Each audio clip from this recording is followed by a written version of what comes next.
folks. My name is Dan Leaf. Use he, him pronouns, and I am chair of the board at Portland Insight, and really excited to be doing a little video interview with Enrique Collazo, who is going to be visiting PIMC in late March for a half-day retreat on March 28th, and then leading our Sunday session on March 29th. And yeah, Enrique, we had you last year up at PIMC, and so happy to have you coming back in 2026. And how are you doing?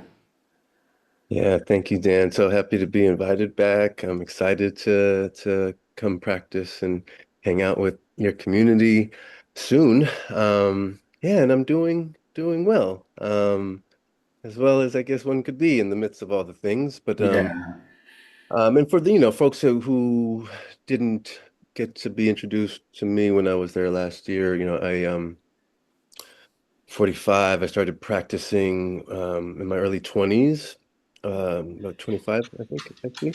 Um, and I came in through the door of the Vipassana tradition and through the door of addiction, my suffering.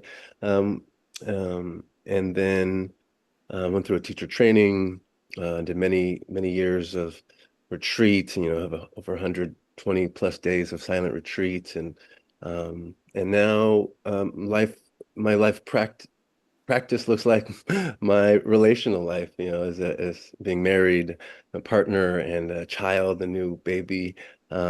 Justice is 17 months now, so most of my life energy outside of the family practice is working with young people, and I travel across the country throughout the school year, um, doing social and emotional learning workshops in high schools and middle schools, and super grateful for the work. It keeps me grounded. It invites me to being my best self every day. It feels like soul work. And life is always intense. It was intense. It's intense now. It's going to continue to be intense. And because of the way the mind works and the way it separates me from my inherent connection, the work that I do with young people, I remind them about connection every day. So it really keeps me grounded in my own um, innocence and goodness, because I'm reminding these young people who most of them already hate themselves and um, want to change all these things about themselves. That I remind them that, like, that there's nothing wrong with them either. So Yeah. yeah, that feels, yeah. Oh, that's such important and beautiful work. So that you're doing, and yeah, thank on behalf of society, really thank you for doing that in such a useful and practical way to be taking, yeah, the teachings of the Buddha or Dharma practice and really bringing it into the world, which is something hear so much about or hear that question so often. How do we take Dharma into a world so full of chaos? So I think you're exemplifying that by offering, yeah, presence and leadership and support to youth, especially those that might be coming from difficult circumstances. Mhm. The full range. Yeah. And so, yeah, mention that in the end of March that you'll be up here at Portland Insight in Portland, Oregon. And yeah, I wanted to talk particularly about the half-day retreat workshop that you'll be leading on Saturday, March 28th. That's going to be from 9 a.m. to 1 p.m. And yeah, you have such a great title for it. Finding Our Way Home, Nothing to Fix, Everything to Love. And yeah, I'd love to just hear what that day will hold and kind of that sense of finding our way home. What does that mean? Yeah, yeah, thank you. Um, yeah, home, it doesn't feel like necessarily it isn't a place, but more of a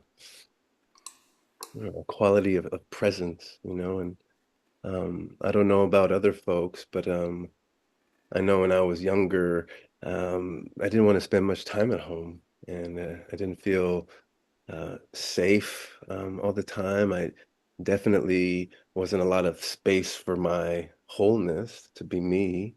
Um, so when I say, when we're talking about coming home, is this like, can I come home um, to a place? Can I come home here and just be, and even if my bedroom's messy, right, or whatever the thing is, right, when I try to come turn inward, there's always the thing that I need to change or fix or make better. And um, can I learn to relax into the way it is, not the way I need it to be? And even as I say that, I can hear my own sense of like, well, what if, you know, right now and always, but what if I want things to change out there and things need to change out there? Absolutely, I agree. Um, but can I, I think we live in a world, at least it feels to me, where I have a lot of conditioning of like looking outward and trying to fix things outside of me when there's the systems that I'm trying to fight out there are still alive and well in here. Um, and so, um, yeah, the invitation is to, um, yeah, and so that's so I bring in the 12 links, and I hope I'm working specifically with one of my teachers right now around nerding out around the 12 links and um, diving deeper into my own understanding. But you don't need to have a PhD in Buddhism to come to this to understand the 12 links. It's quite practical actually, and we won't be diving into like all 12 links. We'll just be kind of talking about a few, maybe two or three, and it's really just kind of pointing to that cause causation, right? Something happens and another thing happens, and another thing happens, and that leads to suffering. And it really starts from this um, confused view, right, of the forgetting who I really am and how interconnected I am. And so there's this confused view. Um, and then there's an emotion, maybe a challenging or unpleasant, difficult emotion that arises. And then there's a reaction, right? And this is constantly happening. And so, one, it's not our fault, right? I think that's really important. That's laid out for me clearly in the first noble truth, normalizing difficulty. Um, and so from there, we still need to take responsibility, right? There's nothing wrong with us, and there's still a lot of habits and conditionings and patterns that are not useful. Um, that a lot of them were implanted into my nervous system pre-verbal. A lot of them have to do with the system that I live in. Um, and so, yeah, the slow baby steps, patient, compassionate process into um, creating a space that feels safe to dwell in. That's why we're going to bring in the Brahma Viharas, the heart practices of compassion and an unconditional friendliness and joy and equanimity, and not to bypass any of the hard stuff. It's like, yes, let's acknowledge that I'm angry. Let's acknowledge I'm, you know, freaking pissed.